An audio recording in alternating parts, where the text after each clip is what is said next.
Pernah nggak sih lu lihat foto puncak gunung yang keren banget, terus mikir, gila pengen ke sana, tapi sedetik kemudian langsung bingung. Oke, terus gimana? Haha, itu dia. Jurang antara pengen sama berangkat itu isinya cuma satu, kebingungan. Dan wajar banget, semua orang mulai dari situ. Nah ini dia, misi kita hari ini. Kita bakal bedah tumpukan referensi, ada video tutorial, artikel soal safety, sampai aturan resmi Taman Nasional. Tujuannya mengubah semua ini jadi semacam kitab bertahan hidup buat lo. Oke, Jadi bukan cuma soal daftar barang, ya kan? Tapi lebih ke membangun mindset dan skill set. Biar pendakian lo aman, seru, dan yang penting jadi cerita bagus pas pulang. betul. Anggap aja ini proses kita nyaring semua info itu jadi intisarinya. Jadi bukan cuma soal nyampe puncak, tapi soal menikmati setiap jengkal perjalanannya dengan, cerdas. Oke, kita mulai dari mana nih bongkarnya? Kita mulai dari pondasi paling dasar. Bahkan sebelum lo mikirin mau sewa ransel di mana. Ini soal mental dan fisik.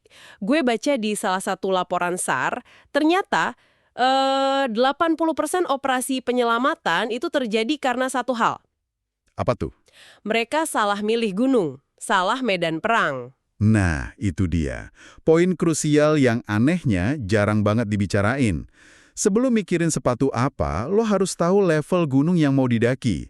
Banyak yang nggak sadar, pemerintah kita sebenarnya udah punya sistem grading resmi buat jalur pendakian. Oh, kayak level di game gitu ya? Ada easy, medium, hard. Persis. Dan ini bukan buat gaya-gayaan, tapi buat keselamatan.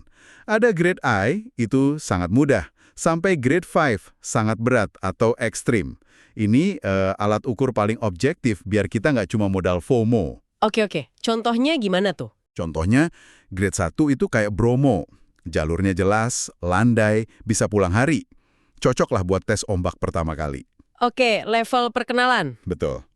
Terus naik ke grade 2-3, nah ini level yang paling populer buat pemula yang udah niat. Contohnya Papandayan, Gede Pangrango, udah butuh persiapan fisik, mungkin nginep semalam, jalurnya mulai ngajarin kita soal tanjakan. Nah, kalau kita loncat ke grade 4, ini udah beda alam. Rinjani, Semeru. Wah, itu udah level serius. Serius. Ini butuh fisik prima, pengalaman, dan di beberapa jalur kayak Rinjani, sekarang bahkan jadi wajib pakai pemandu. Pantesan di aturan Taman Nasional Rinjani yang lo kirim itu peraturannya ketat banget. Iya, karena risikonya naik secara eksponensial. Terakhir, grade 5, contohnya Carsten's Pyramid. Ini bukan lagi pendakian, ini udah level ekspedisi. Oke. Pertama pendakian lo itu bukan di base camp, tapi di depan laptop sambil research. Cek dulu gunung ini grade berapa. Ukur baju di badan sendiri dulu, gitu. Oke, katakanlah gue udah realistis nih, milih gunung grade 2. Badan gue ngerasa fit-fit aja buat olahraga seminggu sekali. Berarti udah bisa langsung berangkat kan? Tahan dulu. Fit buat futsal itu beda sama fit buat nanjak sambil gendong beban, kan? Beda ya? Beda. Gunung itu ngetes daya tahan, bukan ledakan tenaga sesaat. Bagusnya, siapin mesin kita minimal sebulan sebelumnya. Nggak perlu jadi atlet kok. Yang penting konsisten. Nah, soal latihan ini menarik. Ada yang bilang fokusnya ke lari buat kardio, tapi ada juga yang bilang lebih penting latihan kekuatan, kayak naik turun tangga sambil gendong ransel. Jadi, mana yang lebih bener? Pertanyaan bagus. Jawabannya, dua-duanya. Ini bukan pilihan, tapi kombinasi. Gini cara mikirnya. Kardio, kayak lari atau jogging, itu buat bikin paru-paru dan jantung lo efisien. Biar nafas lo nggak Senin Kamis pas nanjak. Oke, biar nggak ngos-ngosan. Nah, tapi latihan kekuatan itu buat ngebangun fondasinya. Otot kaki sama punggung itu yang bakal kerja rodi. Nah, latihan naik turun tangga sambil gendong beban itu jenius. Itu simulasi paling akurat. Oh, karena dia menggabungkan kardio dan kekuatan sekaligus ya? Persis. Plus, ngelatih otot yang bakal lo pakai persis di gunung. Jadi, milih tangga daripada eskalator di mall aja udah jadi latihan kecil-kecilan. Bener juga. Ada lagi nggak? Ada satu lagi yang sering dilupain. Latihan keseimbangan. Coba aja berdiri satu kaki 30 detik. Gantian. Kelihatannya sepele, tapi ini ngelatih otot-otot kecil penstabil di pergelangan kaki. Biar nggak gampang kesleo. Oke, jadi Kardio, kekuatan, keseimbangan. Nah, ada satu istilah lagi nih yang selalu muncul, aklimatisasi. Bahasa gampangnya gimana sih dan sepenting apa? Aklimatisasi itu gampangnya proses izin ke tubuh kita. Permisi badan, kita mau ke tempat yang lebih tinggi, oksigennya lebih tipis. Tolong siap-siap ya. Oke.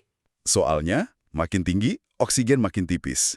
Kalau kita maksa naik cepat-cepat, tubuh bakal protes. Protesnya ini yang disebut acute mountain sickness atau EMS. Oh, penyakit ketinggian itu ya. Betul.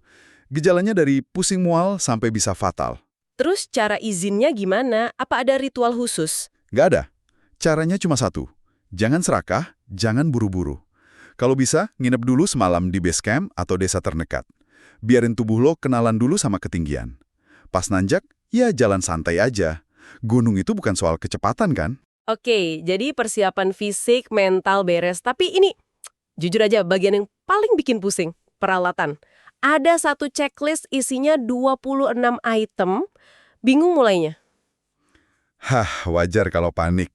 Tapi tenang, ada cara berpikir yang lebih cerdas. Daripada ngapalin 26 item, fokus dulu ke the big three. Ini 3 barang paling vital buat kelangsungan hidup lo di gunung. The big three, apa aja tuh? Pertama, tas atau carrier.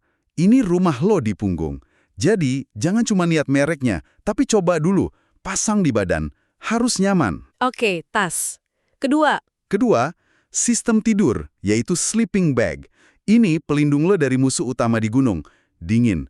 Cek rating suhunya. Pastikan sesuai sama prediksi suhu di gunung tujuan. oke, sleeping bag. Terakhir, Ketiga, tempat berlindung atau shelter. Biasanya tenda. Ini benteng lo dari hujan, angin, dan badai. gue nangkep idenya. Jadi kalau budget terbatas, 3 barang ini yang harus diinvestasikan paling minimum. Betul. Sisanya kayak kompor, nesting, itu masih bisa sewa atau pinjam dulu. Ini langsung bikin prioritas jadi jelas banget. Jelas. Nah, ngomongin perlindungan dari dingin, ada sistem pakaian yang namanya layering. Tapi ada satu aturan emasnya. Jangan pakai kaos katun. Nah, kenapa emangnya? Di salah satu artikel soal hipotermia, mereka nyebut katun itu kain kematian. Gila, kain kematian. Iya, soalnya katun itu nyerap keringat, basah, dan keringnya lama banget. Di suhu dingin, kaos katun basah yang nempel di kulit itu kayak kompres es. Nyedot panas tubuh lo tanpa ampun. Bahaya banget. Oke. Jadi sistem layering yang benar gimana? Ada 3 lapis. Lapis pertama, base layer, yang nempel di kulit. Bahannya wajib quick dry, kayak polyester. Fungsinya mindahin keringat dari kulit biar lo tetap kering. Oke. Bukan menghangatkan ya? Bukan. Lapis kedua, mid layer. Nah, ini baru lapisan penghangatnya. Jaket polar atau jaket bulu angsa. Fungsinya memerangkap panas tubuh. Oke. Lapis terakhir, outer layer. Ini tameng lo. Jas hujan dan celana tahan air. Fungsinya ngelindungin 2 lapis di dalamnya dari angin dan hujan. Ngerti. Jadi kalau pas nanjak panas, lapisan tengah atau luar bisa dilepas. Kalau di tenda dingin, pakai semua. Fleksibel ya? Persis. Itu kuncinya, adaptasi. Nah, sekarang kita isi perut. Dilema abadi pendaki. Antara bawa rendang sebongkah yang berat, atau cukup mie instan yang praktis tapi gitu-gitu aja. Di catatan lo ini bahkan ada yang nyaranin bawa sate kelinci. Bisa aja. Tapi kuncinya bukan di menunya. Kuncinya kalori, bobot, dan kepraktisan. Lo harus rencanain menu per hari. Tubuh lo itu butuh bahan bakar banyak. Sekitar 2.500 sampai 3.500 kalori per hari. Wow, banyak juga ya? Iya. Jadi, karbohidrat kompleks itu wajib. Oatmeal, pasta instan. Protein buat perbaikan otot. Abon, rendang kemasan, sarden. Nah, soal camilan harus cerdas. Maksudnya cerdas gimana? Jangan bawa keripik kentang sebungkus gede yang 80% isinya angin. Makan tempat nutrisinya minim.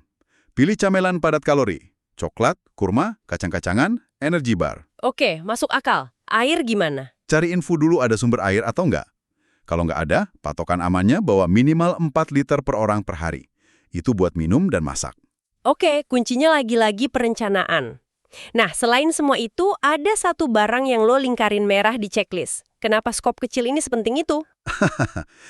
Karena ini menyangkut kehormatan dan kelestarian alam. Ini buat panggilan alam.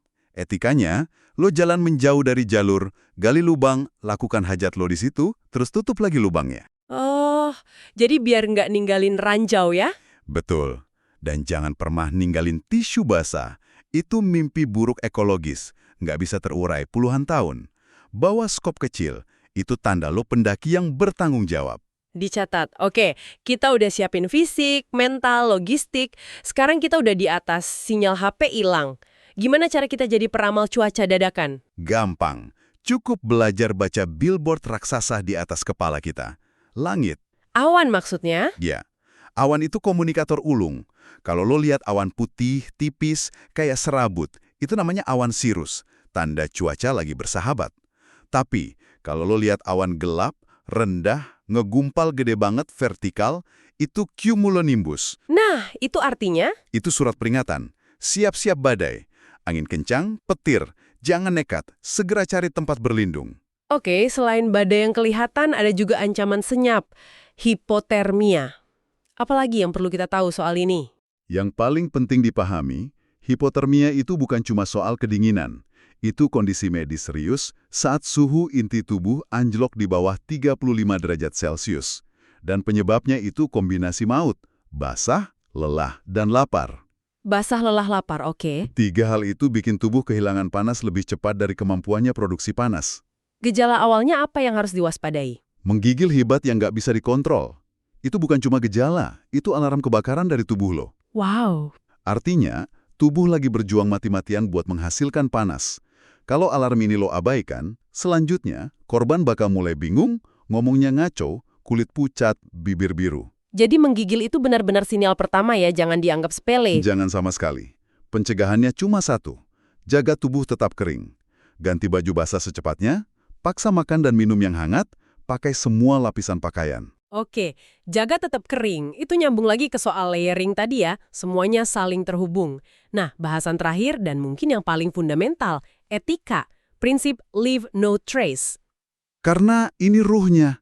Kita ini cuma tamu di rumahnya alam. Etika bertamu paling dasar ya, jangan nyampah dan jangan ngerusak. Prinsipnya sederhana.